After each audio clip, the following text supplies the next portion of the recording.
नमस्कार दोस्तों, जय श्री कृष्ण। दोस्तों, हमेशा की तरह आज फिर से हाजिर है एक नए वीडियो के साथ। हम उम्मीद करते हैं कि ये वीडियो आपको पसंद आएगा और आप इसे अपने दोस्तों के साथ ज़रूर शेयर करेंगे और चैनल को सब्सक्राइब कर दें। हालांकि मैं शरीर में हूं, लेकिन मैं यह शरीर नहीं हूं। हालांकि मैं मन के जरिए काम कर रहा हूं, लेकिन मैं मन नहीं हूं। मैं वह नहीं हूं जिस रूप में तुम मुझे देखते हो। मैं उससे कहीं ज्यादा हूं, जैसा तुम मुझे समझते हो। मैं तुम्हारे दिल में तुम्हारे रूप में मौजूद हूं, और जब भी तुम्हें मेरी जरूरत हो तुम मुझे बुलाओ। मैं तुम्हारे साथ रहूंगा, तुम्हें तुम्हारी परेशानियों और मुश्किलों से बाहर निकालने के लिए। तुम हमेशा मुझ पर भरोसा कर सकते हो।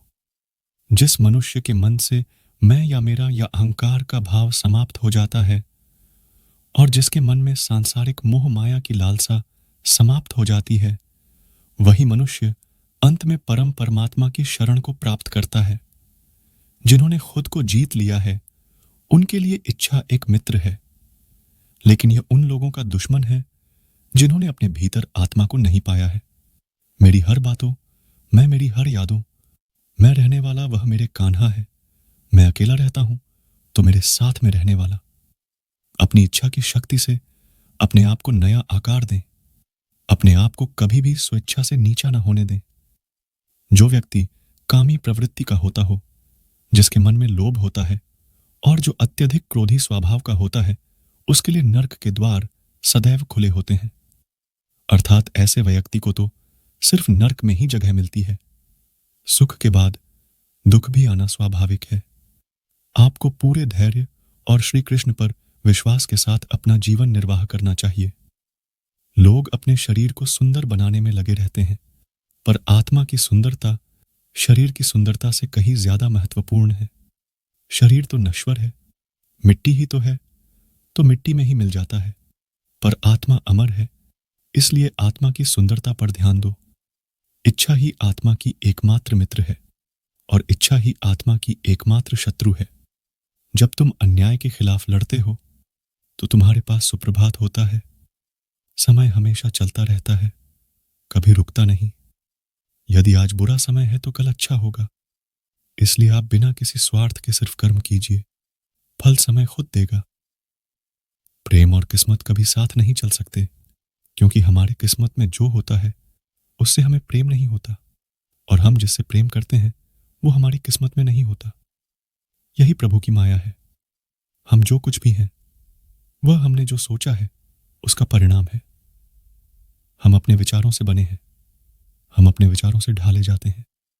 जब आप ईश्वर में विश्वास करते हैं तो उन्हीं की कृपा से सब संभव होता है। हमारी मन की आस्था और हमारा प्रेम एक ऐसी शक्ति है जिस पर हमारा खुद का नियंत्रण होता है, और हमारी आस्था और प्रेम जिस चीज में भी लग जाए उसी चीज में हमें श्री कृष्ण के दर्शन हो जाते हैं, क्योंकि श्री कृष्ण का वास संसार के कण कण में है। जो सबका मंगल करता है उसका भी मंगल होता है। इच्छा ही आत्मा की एकमात्र मित्र है और इच्छा ही आत्मा की एकमात्र शत्रु है।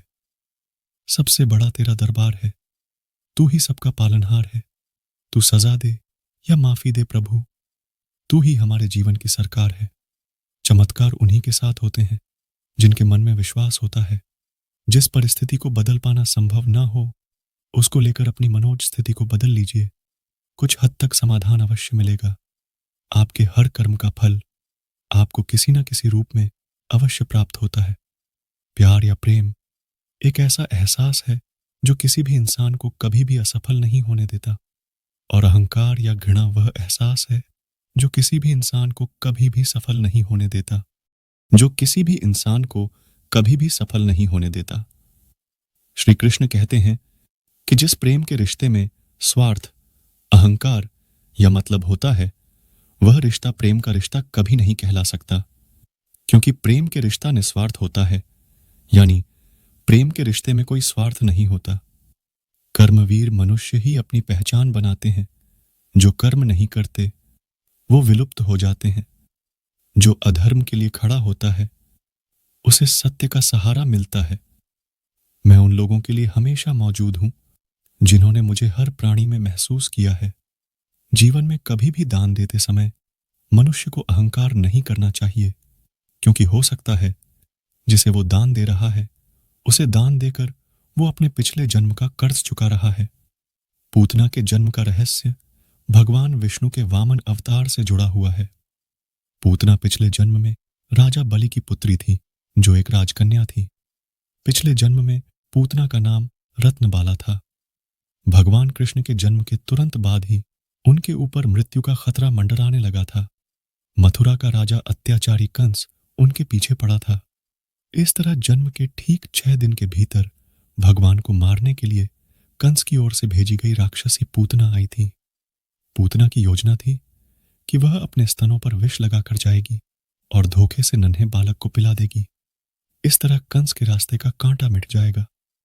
लेकिन अपनी इसी योजना के चलते पूतना मारी गई। नवजात शिशु बने भगवान ने दूध पीने के बहाने उसके प्राण पी लिए और पूतना मारी गई।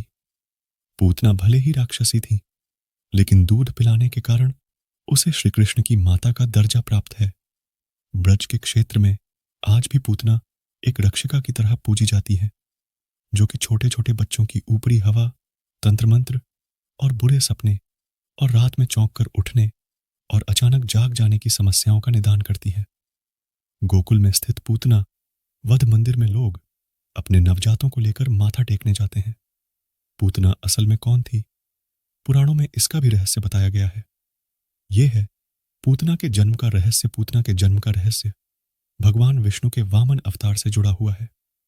पूतना पिछले जन्म में राजा बलि की पुत्री थी, जो एक राजकन्या थी। पिछले जन्म में पूतना का नाम रत्नबाला था। एक दिन राजा बलि के यहां वामन भगवान पधारे।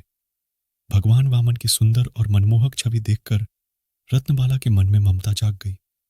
वह मन ही मन सोचने लगी कि मेरा भी ऐसा ही पुत्र हो, ताकि वह उसे हृदय से लगाकर दुग्धपान कराती बहुत दुलार करती। भगवान ने उसकी मन की इच्छा को जान लिया और तथास्तु कहा। इसके बाद भगवान ने राजा बलि का अहंकार दूर करने के लिए 3 पग में भूमि नाप दी। राजा समझ गए और अपनी गलती का उन्हें एहसास हो गया। राजा ने वामन देव से क्षमा मांगी, लेकिन इस घटना को रत्नबाला ने देखा तो उसे यह छल लगा। उसे प्रतीत हुआ कि उसके पिता का घोर अपमान हुआ है। इससे रत्नबाला बुरी तरह से क्रोधित हो उठी। उसने मन ही मन भगवान को बुरा कहना आरंभ कर दिया। उसने कहा कि अगर ऐसा मेरा पुत्र होता तो मैं इसे विष दे देती। भगवान ने उसके इस भाव को भी जानकर तथास्तु कह दिया। कंस की धाय थी पूतना। रत्नबाला अगले जन्म में पूतना बनी। पूतना कंस की सबसे विश्वास पात्र थी और उसे भाई मानती थी। वह कंस की धाय भी रही थी। कंस ने अष्टमी की तिथि के दिन जन्म लेने वाले सभी बच्चों को मारने का आदेश दिया। आदेश मिलने के बाद पूतना गोकुल पहुंच गई। पूतना भेष बदलने में माहिर थी। उसने सुंदर स्त्री का भेष धारण किया और भगवान कृष्ण को दुग्धपान करने लगी। भगवान ने उसे पहचान लिया और उसका वध कर दिया।